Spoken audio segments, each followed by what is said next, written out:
good afternoon, good evening, depending on where you're at. I'm Ron Gupta, and I'm the program chair for IIT 2020. It's my personal honor to introduce Chandralekha Singh as the moderator for this panel. Chandralekha and I are fellow alums of the same school in India, the Indian Institute of Technology, Kharagpur.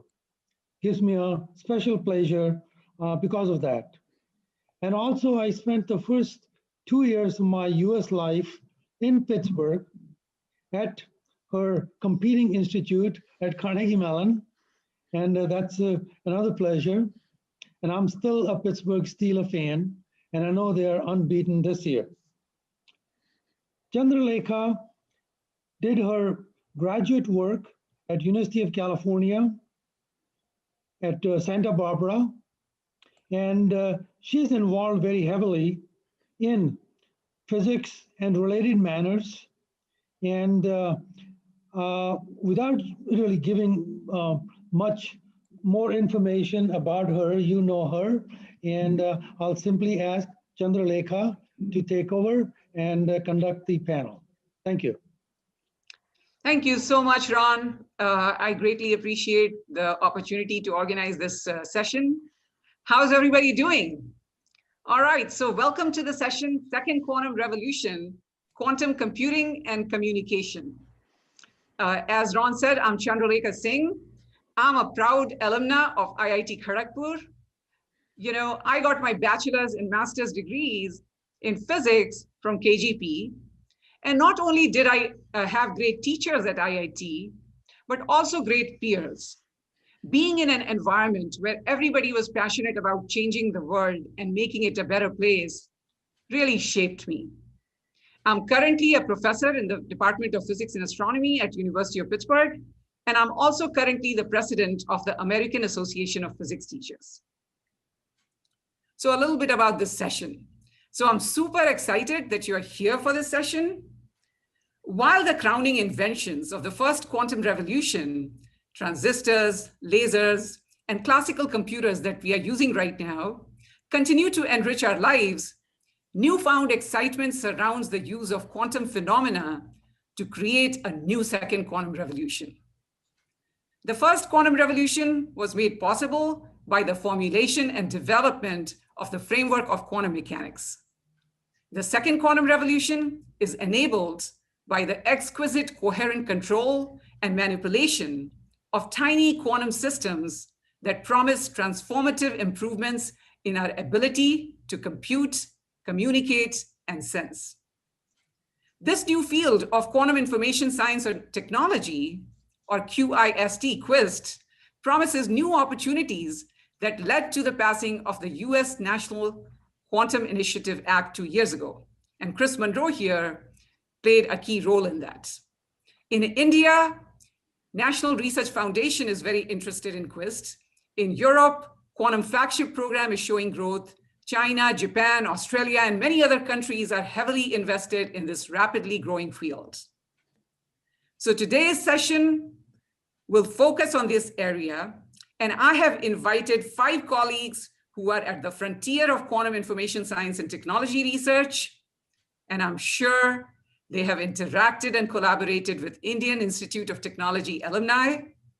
And I must say that the several decades that I've spent in the United States, one of the things that I always hear from my colleagues in general is how much they love working with IIT alumni, and they really admire IIT alumni's passion, unwavering focus, and dedication to their work, their hard work, persistence, and the go-getter attitude. So today I would like to start by introducing each panelist and then ask each of them to tell us about what they are most passionate about right now pertaining to quantum information science and technology, and why you should consider a career in this area.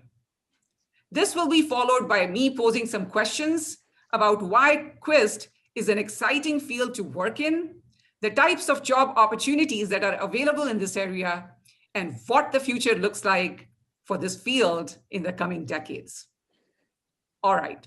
So first, I have the pleasure of introducing David Oshalom. David, can you wave your hand? So David is the Louis Family Professor and Deputy Director of the Pritzker School of Molecular Engineering at the University of Chicago and Director of the Chicago Quantum Exchange. He is also a senior scientist and the Director of QNext, a Department of Energy National Quantum Information Science Research Center at Argonne National Lab. Before arriving in Chicago, David was the director of the California Nanosystems Institute and professor of physics and electrical and computer engineering at the University of California, Santa Barbara, where I got my PhD. He works in the emerging fields of spintronics and quantum information engineering, where his students develop new methods to explore and control the quantum states of individual electrons, nuclei, and photons in the solid states. His research includes implementations of quantum information processing with potential applications in computing, imaging, and communication. David received the American Physical Society's Oliver Buckley Prize and Lilienfeld Prize, and European Physical Society's Europhysics Prize, Materials Research Society's David Turnbull Award and Outstanding Investigator Prize, the AAAS Newcomb Cleveland Prize, the International Magnetism Prize, and Neil Medal from the International Union of Pure and Applied Physics. He is also an IBM Outstanding Innovation Award winner. David is a member of the American Academy of Arts and Sciences, the National Academy of Sciences and National Academy of Engineering, and European Academy of Sciences. So David, I would like to start by asking you first, what's keeping you up at night in the area of quiz research that you're doing, and why should people consider a career in this area? Well, first of all, thanks for getting us all together, having a chance to chat with all of you this morning or this evening or whatever time it is where you're sitting. I'm not sure things are keeping me up at night, but what has me really excited about this field is I still view it like a car going a few hundred miles an hour on low beams, trying to stay on the road. Not sure exactly what's ahead, but it's pretty exciting. And I think what excites me is, first of all, the breadth of students that are entering this field. You know, it's not just physicists or engineers or material scientists or computer scientists, it's all of them. And that's remarkable. That's something I've never seen before. And their entrepreneurial spirit. I think personally that we're very much in a discovery phase in this field.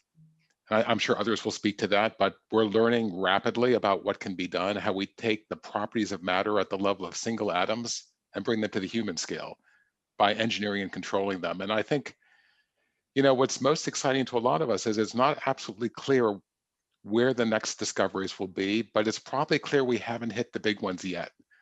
That's something I think nanoelectronics has taught us when we look back in time.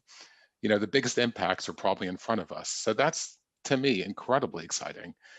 And I think for students to be at the birth of a new technology is rare in your lifetime. And, you know, we're hoping that more and more people from as broad a backgrounds as possible will engage.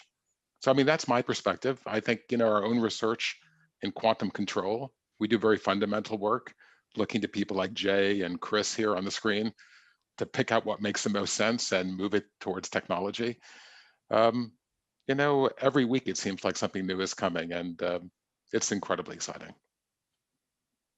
Thank you so much, David. That, you know, that's wonderful. So now I have the pleasure of introducing Chris Monroe. Chris, please wave your hand so that people know who you are.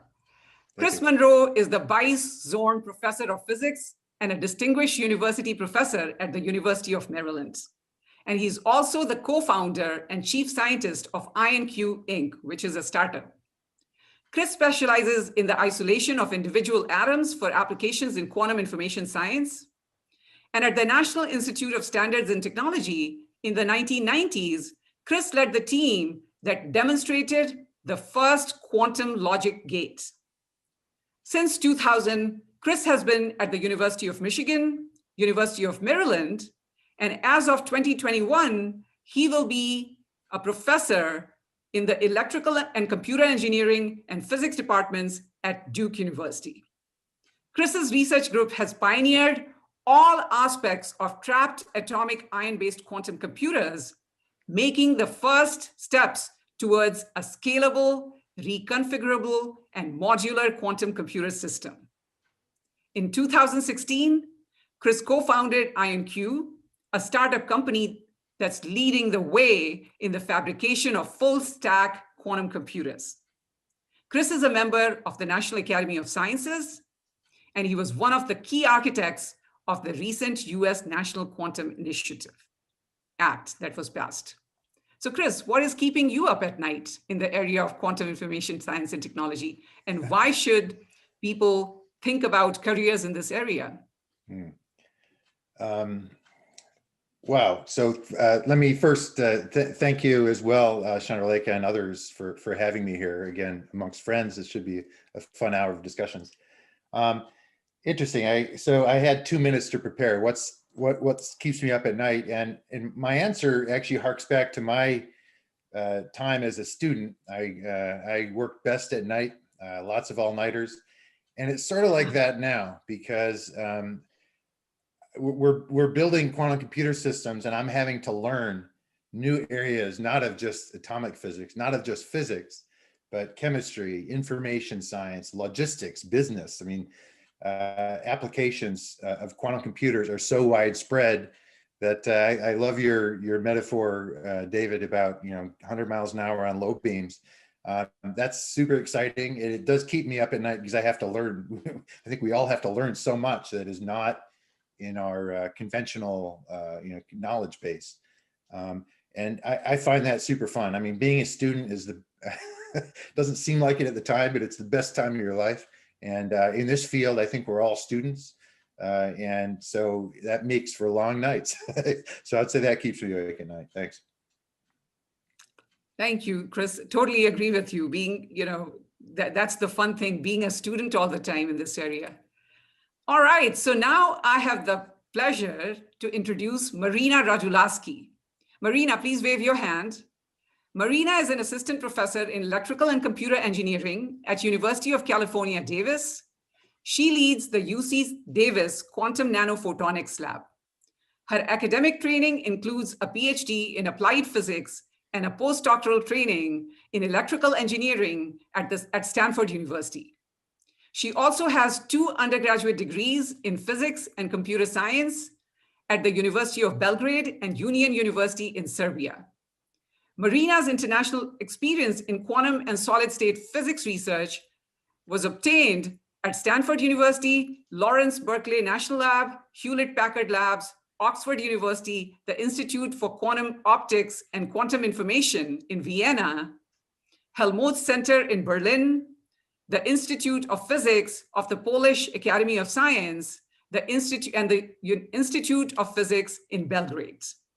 Marina was selected amongst the rising stars in electrical engineering and computer science in 2017, and she was named 30 under 30 up-and-coming physicist by the Scientific American in 2012. So Marina, same question to you. What's keeping you up at night in the area of QUIST? And why should people consider career in this area? Well, first, I would like to thank you, Chandralekha, for inviting me to this panel. It is really great to speak to IIT alumni community. Actually, my very first student that started in my new group 2 years ago is an IIT alum. And I really appreciate all my colleagues and now students who come from that background for their training and ambition, and just really, they're fun to work with. So what keeps me up at night, and I'm on tenure track, which means that I pull a lot of all-nighters, is what we can do with photonics and solid-state systems in terms of quantum hardware. So there are several different physical implementations of quantum hardware, and they're represented on this panel very well. And what the photonics brings to the table, or actually away from the table, is the possibility to carry that quantum information a long distance. At the same time, the solid-state systems lend themselves very well, just like in classical computing, to scaling up, to putting many devices on the same chip. And they're industrially friendly just because of what we've seen in the 20th century with solid state systems. And so we're studying how we can scale up the quantum entanglement between these devices, and it is a very exciting area. Now, I guess as a more junior person on this panel, what I hope to bring to this panel is a perspective of someone who's recently had to choose what to do for the next 5 to 10 years.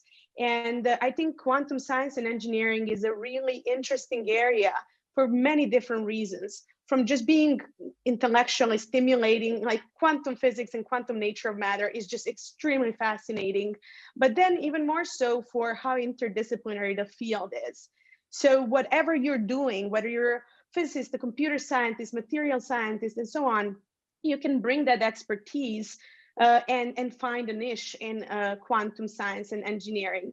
And that also makes the field very inclusive of different ideas, of a lot of teamwork, which I think is not as present in the monolithic areas. So that is why I find quantum science and engineering so interesting, and I hope a lot of your alumni will join in as well. Thank you so much, Marina. That was awesome. All right, so now I have the pleasure of introducing Jay Gambetta. Jay, please wave your hands. So Jay is the Vice President in charge of IBM's overall quantum initiative. He leads the strategy and execution of IBM Quantum.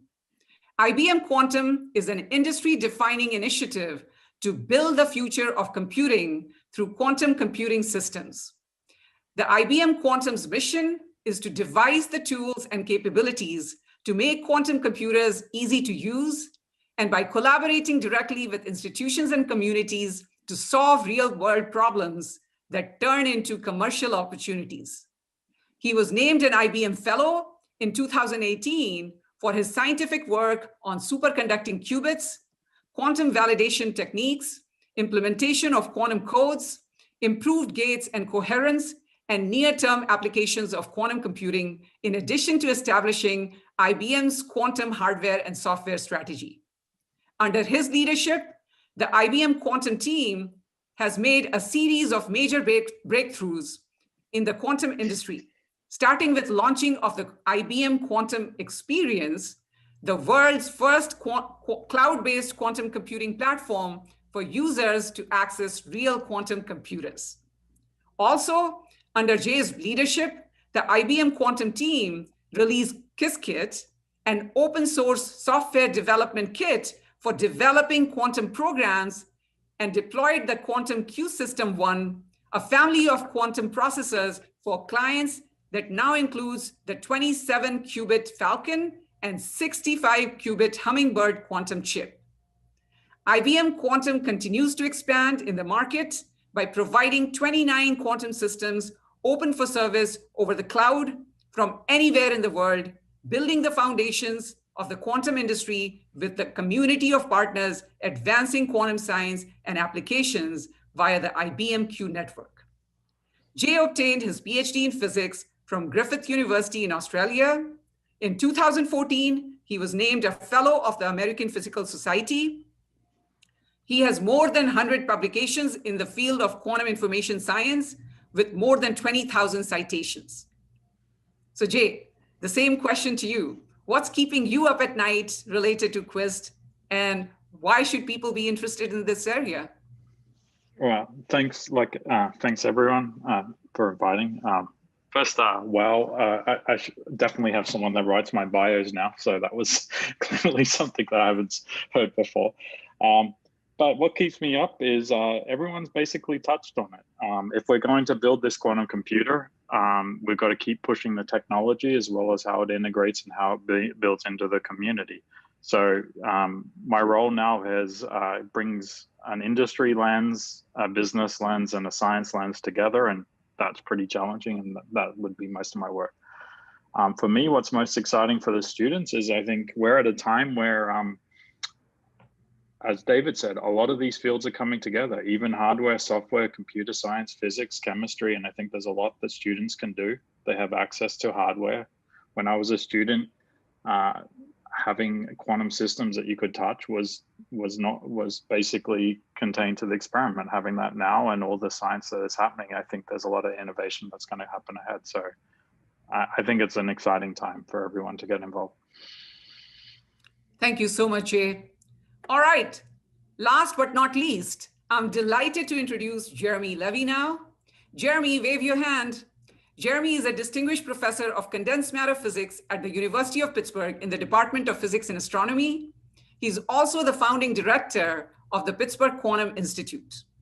Jeremy received a BA in physics from Harvard University and a PhD in physics from UC Santa Barbara.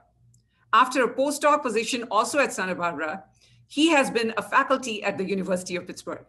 His research interests center around the emerging field of oxide nanoelectronics, experimental and theoretical realizations of quantum computation, semiconductor and oxide spintronics, quantum transport and nanoscale optics, and dynamical phenomena in oxide materials and films.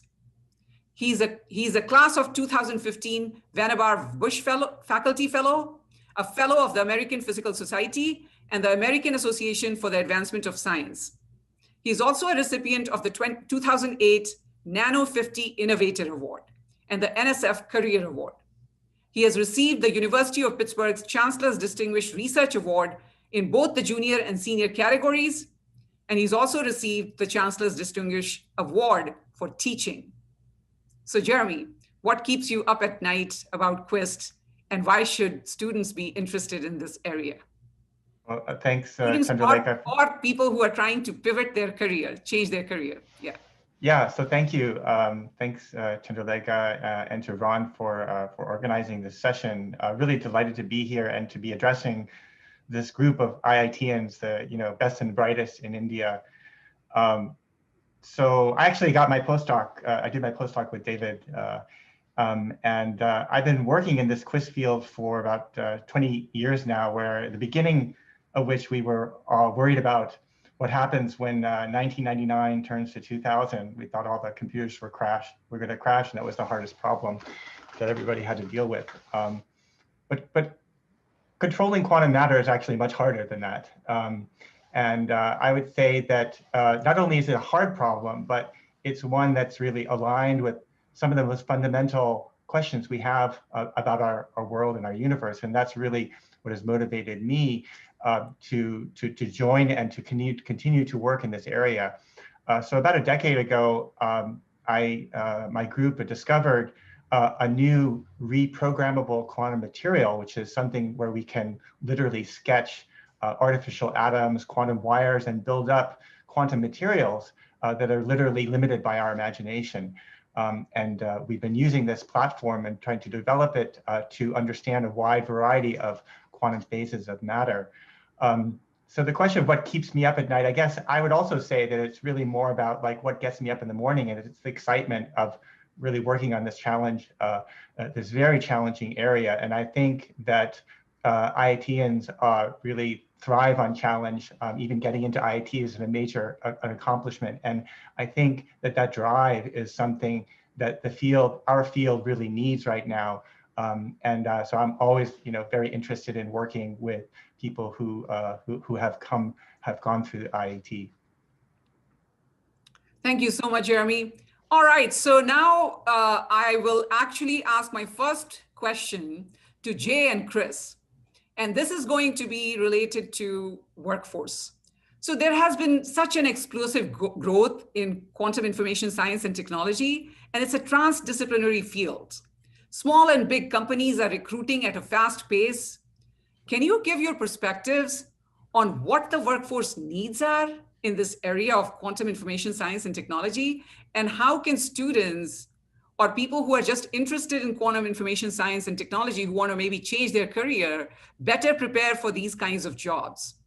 And I'm particularly interested in your perspective because, while some undergraduate and graduate level degree programs now are coming up that are focusing on quantum information science and technology, a majority of students, unless they have a PhD just focusing on this particular area, do not really actually know much about exactly what is required in this particular industry. So your perspective would be extremely valuable.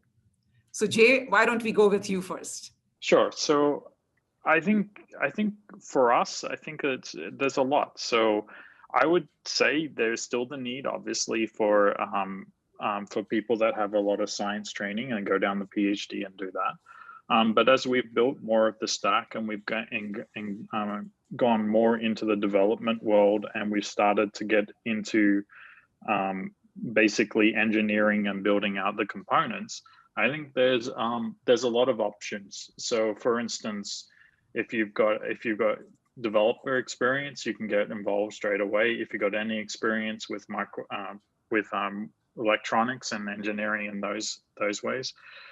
We are also building large cryogenic infrastructure now, and so a lot of engineering and expertise there makes that possible. I think for those that want to see, actually the internship programs that we and many industries offer give you a real lot of experience. So I would say the only thing you really need is a want, and then there's a lot of online material to start to see if it interests you, and if you have the interest, you can definitely find something to do. So anything from pure science to development to helping build. But I'll leave it at that. Thank you so much, Jay. And Chris, you are also an entrepreneur. So can you give your perspective on this? Sure. You know, in fact, I should. I'm wearing my my startup background here, but I spend more of my time at the university actually. So I'm sort of at that interface, and you know, one aspect of this field that is indeed behind government's interest in this field from the US, India recently, earlier this year. There's a big initiative out of India, China, obviously, and Europe, is government can and should play a role in this field, because universities and industry are sort of on opposite poles here. You know, neither of them can do it all. And I think students in this field have an advantage at universities. You know, you can learn quantum physics, be comfortable with it, even if you don't feel like you understand it all. At least you're sort of comfortable with the rules. But at universities, you know, we don't build things. The analogy I love is I would never step into a helicopter that was built and designed by graduate students. This is what industry does. They have veteran engineers who understand reliability, systems engineering, testing, and you know, it takes many decades of training to do that. But so industry has to make quantum computers for its future, no doubt about that. But they're not necessarily so comfortable with these radical laws of physics that's pulling the entire carpet from underneath classical information theory. So students, in a sense, have an advantage that you can walk into a company and say, look, I have no problem with quantum. I want to learn about systems engineering. So I sort of agree with Jay that the opportunity is in your lap as a student to go out there. It may sound like a narrow and somewhat esoteric field, but you know, when you're young, that's what you should do. You should take risks. That's what a PhD is. I mean, you end up working on one little thing for many years, and in the process of doing that, you look around and you see how everything is done. And I think students, even at a bachelor level, is great. Having interest in any of the technical fields, having a little bit of knowledge in quantum is helpful. A little bit of a competitive advantage for students going into industry, even when they're 20 years old, 20 or 21 years old. And by going into industry and seeing what systems engineering means, that's a really subtle pair of words that can't really be taught. I'm a professor of engineering as well as physics, and we try to teach that. It's very difficult to do. You have to do it. And so this is, anyway, I'm not sure how else to answer that, except I think it's all in your lap as students to embrace this field and go after it. And either at industry, national laboratories are a wonderful middle ground, I think, that can help bridge that gap. And this is why governments are investing so much into this field. Thank you. Thank you so much, Chris. Yeah, that was really great. So at this point, I have, the next question is for David and Marina. So as you know, I have been really passionate about quantum education. What are your thoughts on how we can prepare undergraduate and graduate students in science and engineering better for QUIST-related jobs? And what should colleges and universities do to prepare students for this explosive demand in this area in terms of workforce needs? And what are the roles of internships and research experiences? In fact, Jay was already saying that they have some of those internships that could be very valuable, but I want to hear your thoughts on it. And what are the differences between getting those kinds of experiences in industry versus academia versus national labs? You know, Chris mentioned national labs. And how will a student decide what kind of internship would be best for them? You know, and how will they find out about these internships and research experiences? So why don't we start with David? Oh, I thought we would start with Rena, but that's okay. Well, there are a lot of questions packed into that one question. So let me take one step back maybe and say, because this is a really different field that everybody was just commenting on, and it's not just physics or engineering materials, the training has to be different too. And the approach has to be different. First is worldwide, the number of future, let's call them quantum engineers, right, is sobering through a number of things. One is when you look at the wave of retirements hitting companies of conventional engineers, and second, the growing need for this discipline. So one thing I think that's very exciting from a student perspective is the training model will have to change, not just the technology. And that's where, for example, I think Jay and his colleagues at IBM have done an incredible job of helping develop new programs for students to do their PhDs with companies. Not just spending a few weeks interning, but literally taking 2 or 3 years and working on joint projects to provide a window into how universities work, like Chris was just saying, and also how industry pursues science and technology, and getting that experience together as part of your PhD. You know, as Chris said, to me, the most valuable thing about a PhD is become accustomed to failure. Hopefully that's okay to say. That's a great thing to say. I totally believe in it, David. Yeah. Many of us are used to failure quite a lot. Jeremy, I'm not looking at you. As a postdoc, you didn't really fail, but I did quite a bit. But you know, through these failures, you learn a lot. So in science, you never actually fail, right? You may not achieve what you're aiming for, but you learn in the process. And I think, as Jay said, you know, what you get comfortable with is learning how to deal with things that you simply don't know how to do when you start. And that's essentially the mantra of this field. A lot of us don't know exactly how to get to the destination, but we sort of know how we want to initially head there. So I think, you know, it shouldn't be a question of do you work in industry, do you work in a university, or as Chris at a national lab. I think the way that a lot of us are imagining this field is we do it together, where it's project driven, not discipline driven.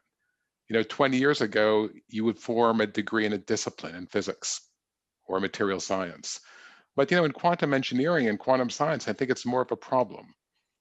You know, quantum computing, quantum communication, quantum sensing, which involves a lot of these disciplines. And to do that jointly with different environments, I think is the future for quantum education. Not only is it the way to train and to do exciting things and to get broader exposure, but ultimately it's a way to get larger numbers of people also working internationally, which is something I hope very much will develop in the next few years, because we'll learn a lot, you know, through this process. So, thank you so much, David. Marina, do you want to add your thoughts to it? Yeah, I'm very encouraged by the number of students, both undergrad and grad, who are interested in learning quantum information.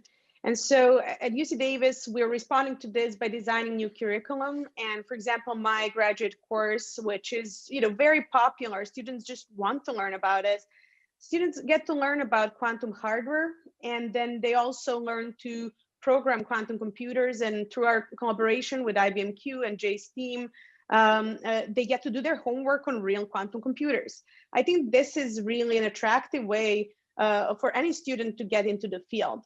And when they have such a focused training, even for just a semester, after that, they have plenty of options for either applying for internships. We have some students, you know, continuing to do research, for example, in my group with color centers, or in some other group with some other topics. They also join quantum hackathons. And so there are many different ways to become a part of this community after even just a short retraining. So most of our students come either from engineering or physics or math, computer science backgrounds when it comes to interest in quantum information. And yeah, I really liked what David said about the collaboration between all sides of the R&D space from academia to industry to national labs. It is still quite early in this field to just choose sides. We all need to collaborate very extensively. And that means that any experience that you can get, whether you get an internship or research, summer research experience, will place you well to make your next step and your next decision where you feel most comfortable in the quantum ecosystem. Thank you, Marina. Marina, do you want to also, address this question that just came through the chat? Don't you think that quantum theory should be completely understood before jumping into applications of it? Oh, that's really interesting question. Okay, so first, I really like the question because you can also disagree with the question. What does it mean fully understand quantum theory, right? I think physicists have been trying to do that for 100 years, and there's still plenty of open questions. And also, I think here we need to be understanding of different types of learners. Like some people are more on the theory side and really like to understand everything before getting into applications. Some people like to go and touch things and code things and break things, kind of break toys apart and learn that way. So in that sense, I think we should provide all of these different avenues to include all types of learners, because we need all types of thinkers to make this field successful. I totally agree with you. Does anybody else have any thoughts on this question? Oh, absolutely. I do. I think that quantum theory is it's really easy. It's confounding because we have no great analogies in real life, but the rules are very simple. The math can get arbitrarily hard, just like water waves, wave equations, nonlinear wave. I mean, that's not the point. The point is there are no analogies. So just get used to the rules. They're really easy.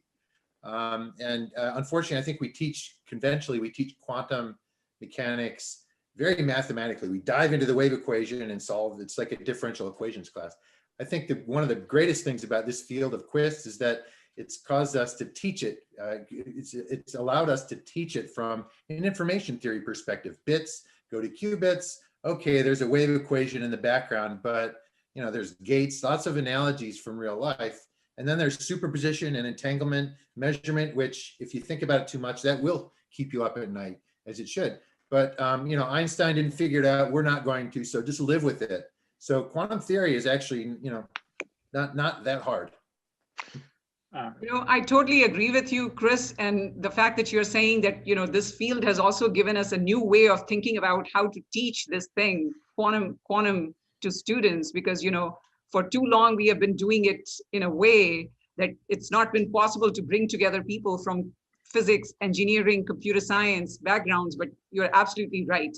If we start thinking about it this way, we can make a lot of progress and work together. All right, so my next question is for Marina, Jay, and David. And basically, this is about one of the topics that I'm very interested in. How can we promote diversity, equity, and inclusion in the field of quantum information science and technology? And how can we make sure that women and other underrepresented and underprivileged people in science and engineering in general are not underrepresented in this area of quantum information science and technology workforce? And do you think that it's important to start early with outreach and maybe some K through 12 education that involves QUIST education? So I would like to start with Marina. Marina, what are your thoughts? I think this is a really important question, and it is a challenge that we have across different STEM fields. And often it comes down to the so-called pipeline problem, which is, okay, we want to hire diverse PhD students, but then we don't have maybe diverse undergraduate body, then we don't have diverse high school body, and so on. And social sciences teach us that a lot of female and other diverse students drop out around the middle school age. So it is important to address that pipeline from that point of view. But there is a really encouraging thing about quantum information science and technology. As other panelists have mentioned, it's a very growing field. We need many, many new engineers and scientists in this field. That means that we really need to tap into all possible communities to recruit for these jobs. And so we can start pretty early in exposing people to ideas of quantum already, you know, with there are many books that are coming out that are targeted at a younger age. So I think that is one promising direction. And then another one is being conscious about it as we're hiring students and as we're including students in the research and so on, being open for non-standard ways of thinking, communicating, and so on, because that is to our benefit in this field. So for example, UC Davis is #1 Forbes list for training women in STEM fields. And this is something that's really spread out throughout our education, how to include more diverse candidates. And, you know, maybe we're talking about women here, but they're, you know, people of color, people of different backgrounds, and geographically also including as many people possible, which what we've seen through IBM initiatives lately with the global school, summer Qiskit school and so on, democratizing all of these resources can also help us tap into places that we haven't looked before. Thank you so much, Marina. And Jay, do you want to add anything, you know, for what, you know, she already mentioned IBM Qiskit Summer Global School. Did you want to add anything else about what IBM is doing related to promoting diversity, equity, and inclusion? I think Maria hit it all. To me, I think if we are truly building a future industry, it's all on us to make sure it looks more like the world. So we're committed to it. Maria talked about it. We do things like Qiskit, as you said, summer schools, Qiskit, a lot of open source stuff, as well as invest with HBCU universities. So I take it as a personal mission for myself to make sure our team does the best we can. And I'm just restating Maria's points. We've got to address the pipeline, but we've got to look at ways of going beyond the standard ways to see that we can find good diverse candidates for the roles that we have. Yeah, I'm very heartened by the fact that IBM has allocated, you guys have allocated $100 million for the historically Black colleges and universities for quantum information science and technology. That is absolutely awesome. David, you have any thoughts on what can be done to promote diversity, equity, and inclusion? Well, I think Marina and Jay have already hit most of the points, both practically, and Jay, of course, thank you from all of us financially. This is incredibly important. But one thing I think that's really different here also is that when you're starting a new technology, you know, we can take lessons from the electronics world where, you know, groups of people push technology, they develop new systems, and then try to have people catch up, right, through outreach initiatives and parallel efforts. And I think now we can rethink all of this, like Marina was saying, and think about that time equals zero. You know, why don't we all do this together in a very inclusive way and bring everybody up together, you know, which is admittedly a challenging effort, but it's a very different model, which for many of us living in urban areas has generated a great deal of excitement. And I think there's a distinction, though, we all need to make between motivating people and educating people. You know, I think what's really going to help grow a larger, diverse community is for people like this session right now to appreciate what this field has to offer and what career opportunities there are for development, you know, as early as possible to get people excited about this. You know, maybe to Chris's example, I think everybody is pretty excited to step into a helicopter, right, for the ride. They may not actually know how the helicopter is put together. They may not even think about how safe the helicopter is, but they're pretty excited to take the helicopter ride, if that's okay, Chris, for me to borrow that. So I view that a little bit like quantum information. I think to excite people that there's an incredible opportunity, and, you know, and great ideas come from everywhere, right? They're not reserved for one location or another. I think that's important for us, all of us, to push forward on. And, you know, I think that will naturally bring inclusion to get a much broader community, which is much healthier for any field, but particularly for science and technology. And I think the fact that, as Marina said, that we're all thinking about this now in the early days and coming up with ways to develop it will have a big impact. So I'm very encouraged. Thank you, David. So next question is for Chris. So Chris, related to jobs, you know, there are companies of all sizes, starting from startups like IonQ that you are a founder for, and large companies like IBM, Google, you know, the list keeps going on and on. Can you give your perspective on what kinds of skills and dispositions people should have for choosing a startup versus a large company to work in? Yeah, good question. I think the majority of the startup companies are more in the algorithm design and quantum software space. This is an activity that's not super capital intensive, and it makes sense. There's lots of great results coming from startups in different areas. One of them concentrates on connecting with banks and understanding financial arbitrage and optimizing that type of problem. And of course, banks will hold these algorithms very close to their chest. So that's just one example. Others specialize in modeling molecules and chemical reactions and so forth. Our startup is more of a hardware play, in addition to the software on top. And there are a few others like that as well. But I think Jay can add some color. The community of quantum computer builders, to be very specific, it's a very close, tight community. Whether it's IBM or INQ, I think it's a great time now because quantum computing is not a commodity. I mean, even the types of qubits. I mean, it'd be like having vacuum tube, silicon, germanium, classical computers out there. That silicon's obviously the commodity that won many years ago in being able to scale in certain ways.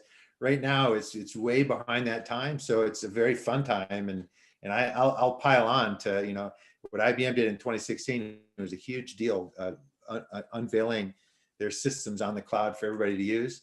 The people that use these machines, maybe they don't care what the qubits are, but there are lots of different qubits that have different advantages and different metrics, and maybe they'll have different applications in the long run. So instead of looking startup and big company, I would say if you're interested in industry and you have a penchant for a particular type of application or a particular area of your background that you want, maybe in physics, solid state physics versus more in my field or Marina's field, atomic photonic systems.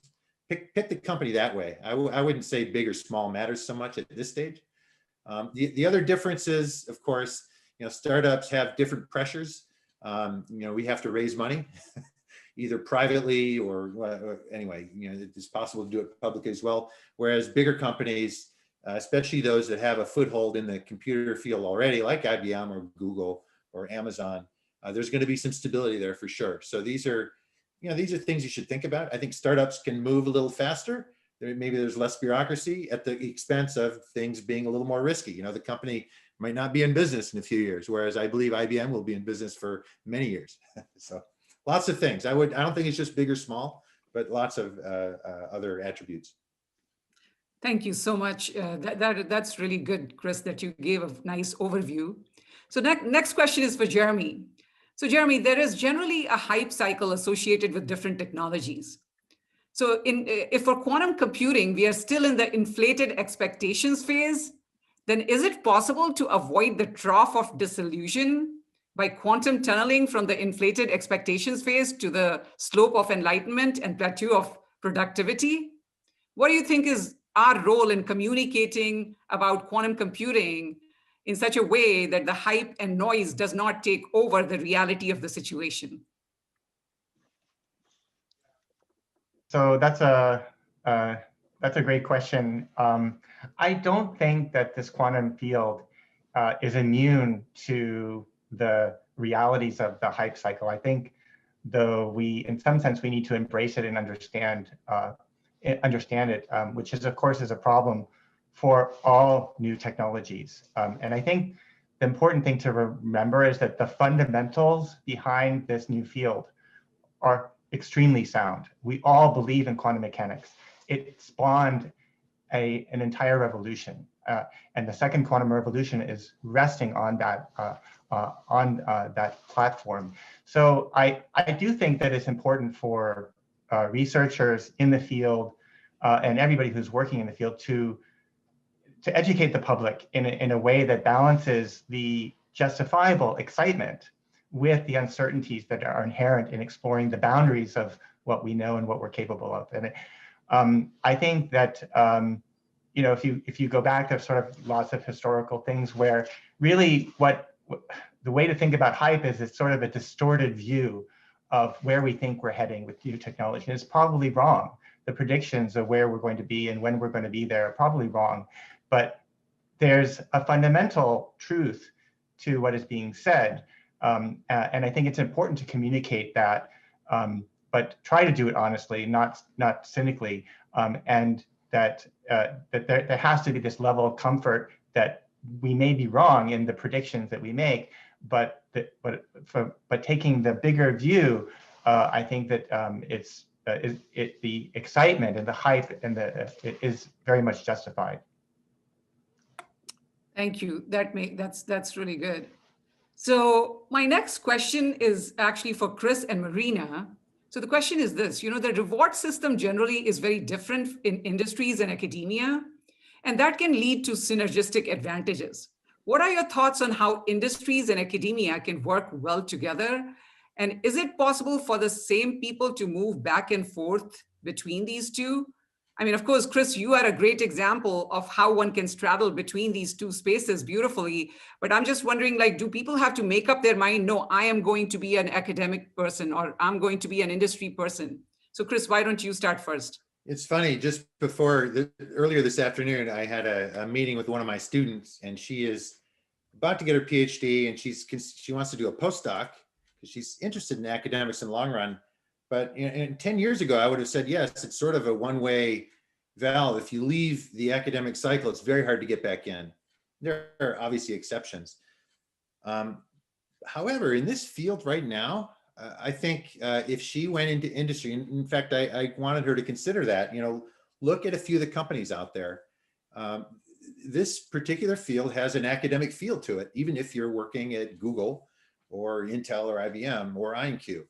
And I think academics right now, the way all these quantum initiatives are happening, universities are sprouting up quantum centers everywhere for a good reason. They see that this is important for the economy, but also it's a fundamental academically rooted field that has not yet hit stride in terms of products for people to use. But we all know it will in some form or another, as we're driving down that dark road with really fast with our low beams on. So I think this field might buck that trend, that if you really like academics, maybe now is the time to actually, instead of doing your postdoc at a university, and I'm sort of, I don't want to say this too loudly because I'd love to have postdocs at my university group, as many of my colleagues here do as well. But I think going to industry, I think it doesn't turn off, in this field, I don't think it turns off academic positions at all in the long run. So it's kind of that might not happen forever. But on the other hand, I constantly make parallels to the 1970s and 80s when silicon VLSI was sort of winning. There was germanium, gallium arsenide, and so forth. What were electrical engineering departments doing then? Well, they weren't doing power management anymore. They were doing silicon. They became semiconductor places where semiconductor research happened. So I think as industry gains a foothold in the field, makes commoditized devices for communication, for computing, simulation, and sensing, the universities are only it's not a zero-sum game. The universities are going to be relied on even more. So universities are going to want to hire faculty who have some experience at the ground floor of these industries. So it's funny having that conversation just before this. I think it's a great time to consider all the possibilities, not just postdocs. Thank you, Chris. Thanks a lot. Marina, what do you want to add to this?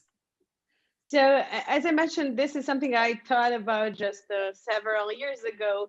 And as I was finishing my PhD at Stanford, I wanted to get a flavor also of industry research. So I did an internship in Silicon Valley. And what I was surprised by is that there's not necessarily that much difference in R&D space, that they are connected between academia and industry. I mean, obviously it depends where you go in industry, but that there are many jobs that are very similar to this kind of basic research experience that we have at universities. And now also, having chosen academia as my step, I see how closely we work with industry to make these quantum technologies happen. So my lab, which you see behind me actually here, we need to work so closely with the laser companies, with cryostat companies, with the single photon detector companies. And there is a lot of good exchange that can happen between the two, whether my students decide to go to those companies or someone from those companies decides to pursue a PhD, knowing what all these tools are for. I think, and I guess Chris also said it so nicely as he's been hopping between this wall between the two sides. There's a lot of opportunity in quantum technology for this. Thank you so much, Marina. That's wonderful. So Jeremy, the next question is for you. So although National Security Agency and other security agencies have become really interested in quantum computing after Shor's algorithm for factoring prime numbers that can be done in polynomial time on a quantum computer, what are you most excited about being able to do if we were to be able to make a scalable quantum computer? Yeah, it's a great question. And I would say that that it's really, harks back to, what are you most excited about in the field? And while the discovery of Shor's algorithm and the ability to factor large numbers was really helped, motivate and fund the field for the last 2 decades, for me, the attraction has always been the ability to solve the most important equation of physics, which is the Schrodinger equation. And it's really the key, I think, to, it's going to be the key to understanding so much about our world, about matter, about future technologies, whether they're quantum or non-quantum. It's such a hard problem to solve in general. And I think that's really, for me personally, what is the most exciting avenue of development, and the one that I'm most interested in working on. Thank you. Yeah, even for me, I think I'm looking at all the other applications, and those are the ones that I'm most excited about. So my next question is for David and Jay.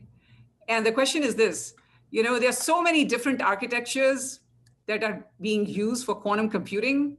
What are your thoughts on whether we will continue with these different architectures in the next few decades? And will some of them actually be combined into one to kind of optimize their affordances and constraints? So why don't we start with David?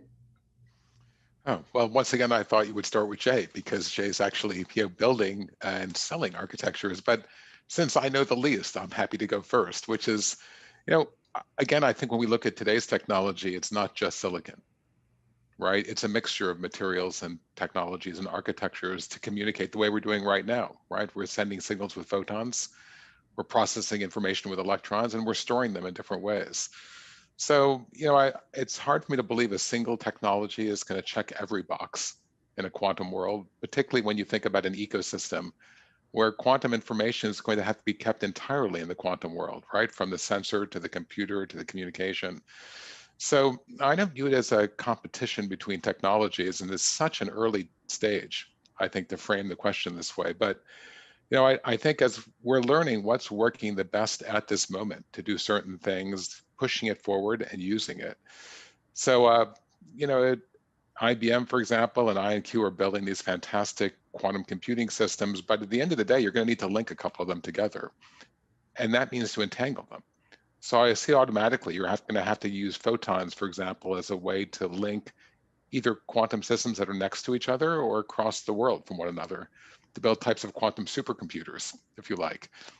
And how will you get information into these technologies? You'll need some sort of sensors, and that would be a different materials technology, presumably based on the need, right? Whether it's environmental, or whether it's medical, or whether it's technical.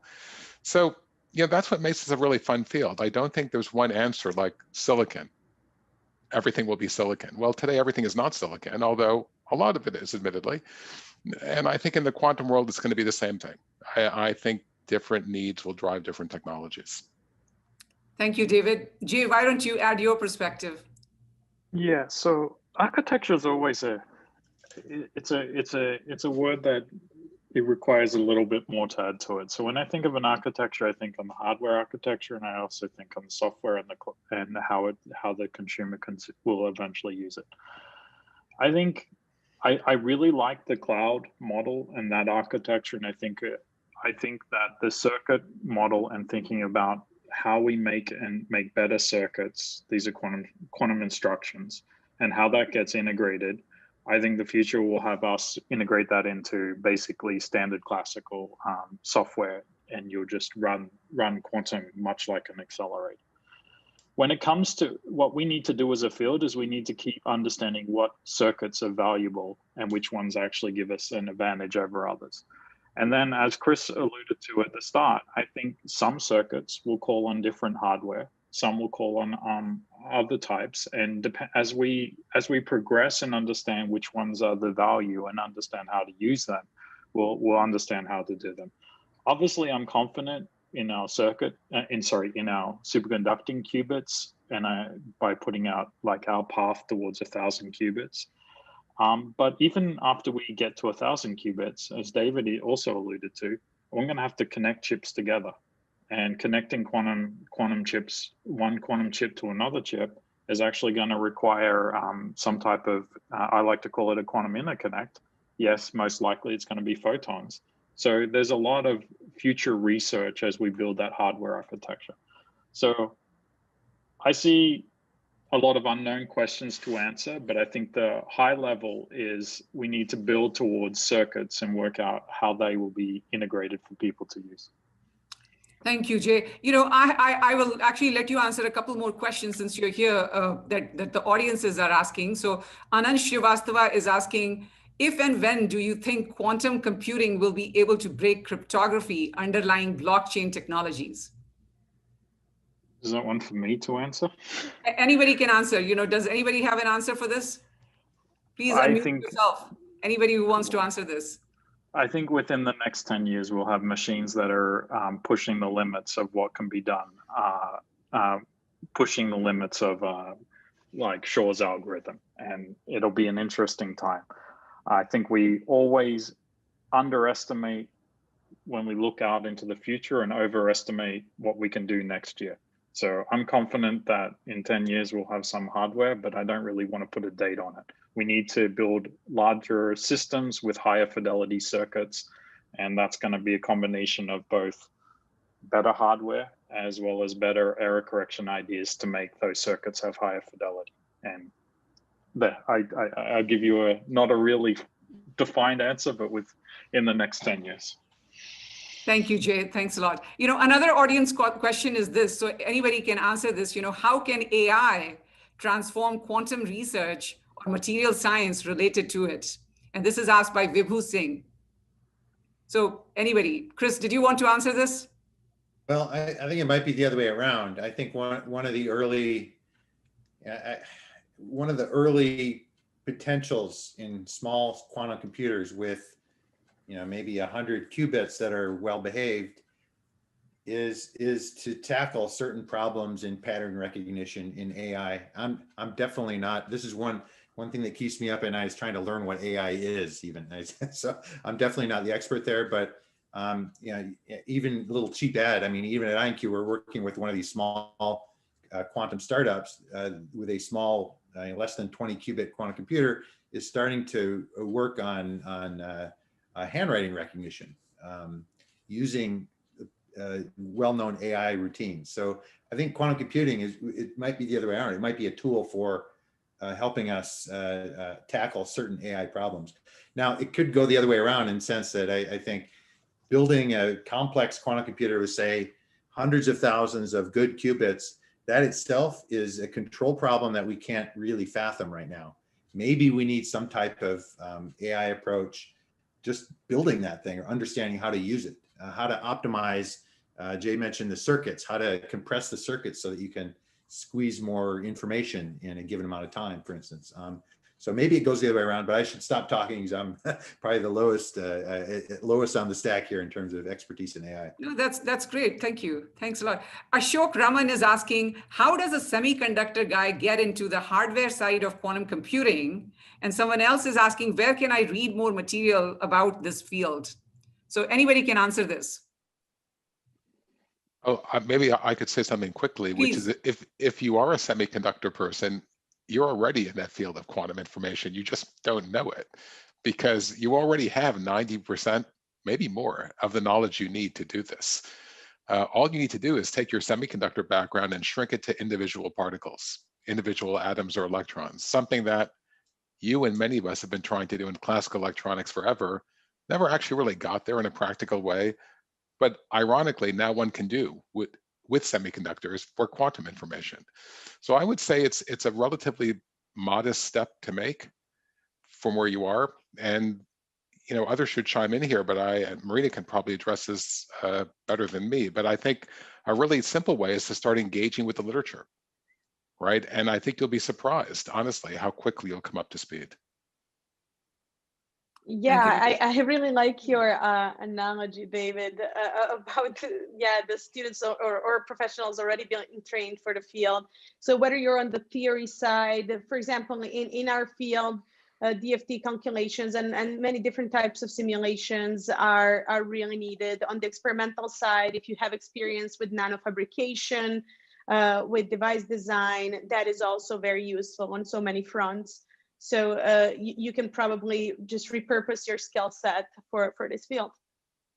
Yeah, maybe I can generalize that question. Oh, please. Yeah, so I mean, I think you could generalize it as if you're working at the forefront of basically most science and technological areas, you are probably going to have an interface with Quist, because Quist is like, if you think of a surface to volume ratio, right, where the volume of technology that we have versus the boundary of where we are, it's all surface basically. So we really want, there's a lot of room for connection, and I agree with David that sometimes it's hard to know where to look, but they're actually, use Google, right? Just Google like semiconductor quantum device, and you'll see all the papers coming out, and you'll see that actually there's a lot of stuff when you start looking into the figures and the supplementary, you'll say like, oh, I know how to do this. Yeah, thanks. Jay, did you want to say something also? I mean, like, did somebody want to say something? I always joke around that in semiconductors, you're fighting making the quantum noise smaller, and now you're trying to make the quantum noise bigger. So a lot of the skills and things that you've done in learning that technology of how to actually suppress the effects of quantum noise, now you're trying to make them bigger. And lots of things go across. We have a lot of success transitioning people from that background into quantum, and it actually leads to a lot of innovation. So I agree with what David and Maria said, and I would just start looking at material and reading a bit about it, and you'll see the similarities. Thank you, Jay. And regarding where can I read about this? Like if you want to read about it in Scientific American and other places where it's written in a way that is understandable, that would be good. Otherwise, I mean, of course, there are journals, but I think that you can maybe start out if you're new in this area. I love this book by Terry Rudolph, which is called Q is for Quantum. It's a very, easy to read book. But if you want some high level book, then Nielsen and Chong's book is like the classic textbook in this area. So that's another one that you can actually take a look at. This is one of the questions that somebody had posed. All right, so I think that we are coming to the end of this panel, and I want to ask everybody to spend, 1 minute or less telling us all about an exciting and wild prediction that they want to make based upon their gut feeling about what we would be able to accomplish in this area of quantum information science and technology within the next 10 years. So within this decade. All right, why don't we go first with, let's say, David. Really? Okay. Sure. Well, of course, there are lots of funny sayings about predictions, but the one thing is, again, you can almost be sure you're going to be wrong. But I would say, Jay has alluded to some, but I think, to me, I think what's likely to happen in the next 10 years in terms of exciting developments will be things we're not discussing today. And I really believe that. And, one example that might come to mind is imagine that with quantum sensors, something we haven't discussed very much here, right? We've talked a lot about computing and a little about communication. But imagine with quantum sensors, which are rapidly being developed, and Marina knows a lot about this, you could take MRI and move it to the level of a single molecule, magnetic resonance imaging. Imagine the impact that would have in the world in pharmaceutical design, right? Personalized medicine. You know, it would revolutionize areas of bioengineering and biochemistry. And if that happens with quantum information technologies, it will be extraordinary. And to Jeremy's point, that would change the way people think about hype in computing, and the amount of data that would produce would need quantum machines. So, you know, I do believe, I agree with Jay, that the next decade will have meaningful quantum machines, practical quantum machines that can really break the point of where we are today with supercomputers. But to me, I actually very much believe that might pale in comparison to what we're not pondering right now. Thank you, David. Chris, your prediction. Yeah, I was glad that you said 10 years. I was afraid you were going to say, like, 12 months or 2 years. We are already seeing kind of inklings of something that is akin to quantum advantage, or in some academic sense, a very esoteric, non-tunable hardware that can do something that you can't do. You could also argue that the hydrogen atom can compute its own splitting of the ground state, the hyperfine level of the ground state to 15 digits. We can't calculate it, but there's zero tunability there, zero. And so, there's sort of a continuum. And I think the experiments in quantum supremacy and so forth they're moving the needle a little bit. There's a bit of tunability, but not so useful. So I think there will be a continuum, but in 10 years, I think there will be a level of programmability in these devices that they will not just hit a single esoteric problem, but it will be perhaps esoteric, but a whole class of problems that might, I agree with David. I don't know where that's going to be, but it's probably going to be some type of an optimization. Everything's an optimization. Absolutely everything is, I suppose. So that's not saying too much, but it will be something that will be worthwhile for the economy. People will pay for it. And that's really important because that will feed everything. And I'm not just talking about companies, it will feed universities, having an economic power behind these machines. I think in 10 years, I think it's a safe bet that something will score there. But I'll vote with David that none of us probably know what that is. Thank you, Chris. Marina, your prediction. So, yeah, I'll join this. So we can just throw ideas and then see in 10 years if any of that becomes true. But I'm really excited about the quantum internet, and not just for all the exciting applications that we care about, as researchers, like cryptography and distributed quantum sensing and distributed quantum computing, but more of a social impact. So once we can actually carry the quantum information in long distance, how the society will react and what will, say, quantum hackers of future come up with? Will there be some exciting quantum games or some exciting quantum perks? So that's something that I'm looking forward to seeing as we're growing this beyond just our labs. Thank you, Marina. Jay, what about you? What's your prediction? Well, I already gave one, but I'll say today we see about 1 billion circuits running on our system. So in 10 years, I hope to see trillions of circuits run. And I hope that 90% of the people that are using them don't really understand the finer details of the circuit, but they know how to put them together in more abstract, higher level ways that we don't even know how to describe at the moment. And if we can do that, then I think they'll be using quantum for things that we can't even predict today. And if that comes out, I think then we can say quantum has been successful. Thank you so much, Jay. What about you, Jeremy? Your prediction? I was hoping to run out the clock here, but so I guess what I would really like to see is a single qubit that undergoes continuous quantum error correction behind a glass case. It says "do not disturb," indefinite, like the first qubit that is like in the 0+1 state. That would be, I think that would be a really great milestone. Thank you so much. Thanks to all of you for those exciting predictions. The second quantum revolution has really started a new era, just like the space program. And I know there'll be a lot of exciting spin-offs also. And I'm looking forward to seeing which of your predictions are correct in the coming decade. And I'm extremely sorry about not being able to take a lot of questions that came through the chat here. I mean, I guess we need an entire day to discuss this topic, so that hour was not enough. But thanks so much for those questions. And maybe you can send individual emails and we can try to answer them. And I want to thank all of the panelists for the wonderful discussion. And I also want to thank all of you out there for watching. And I hope that the discussions were helpful for you. And some of you are already thinking about launching your own career in this exciting area of quantum information science and technology that is growing at an exponential rate. And I would like to close the session by giving a shout out to all of the IITs. IIT ka tempo, high hai. And of course, like our tempo will always be high. And I will be remiss if I did not talk about my own IIT, IIT Kharagpur. So let me give a shout out to my own alma mater, KGP ka tempo high hai.